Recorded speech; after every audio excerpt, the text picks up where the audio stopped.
Sobrang init dito sa Pilipinas. Hindi na talaga kaya mga guys, no? Kaya tara, samahan niyo po kaming mag-swimming. So welcome po to Kuya po Transient House. So ayan mga guys, no? Ito po ay malapit lang po sa amin mga guys, no? Walking distance lang ito.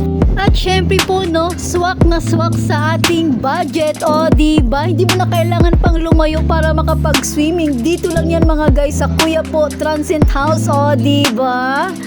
100 pesos per head ang bayad dito mga guys. Kaya talaga naman, o, diba? Swak na swak sa ating budget. San ka pa? Dito ka na sa malapit kaysa pumunta ka pa sa malayo. O, ayan, ang ganda ng swimming pool. O, diba? Ito yung pang-adult mga guys.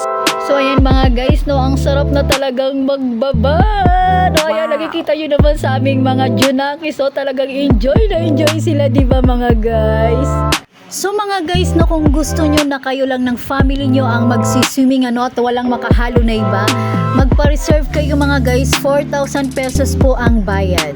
So 13 kami lahat mga guys nag-swimming ano, buti na lang po at walang nag-walk-in, o diba? Kaya thank you Lord at talagang nasolo namin mga guys ang swimming pool. 1,300 pesos ang aming binayad mga guys ano, dahil 13 katao kami ano, kasama ang mga kamag-anak ng aking asawa.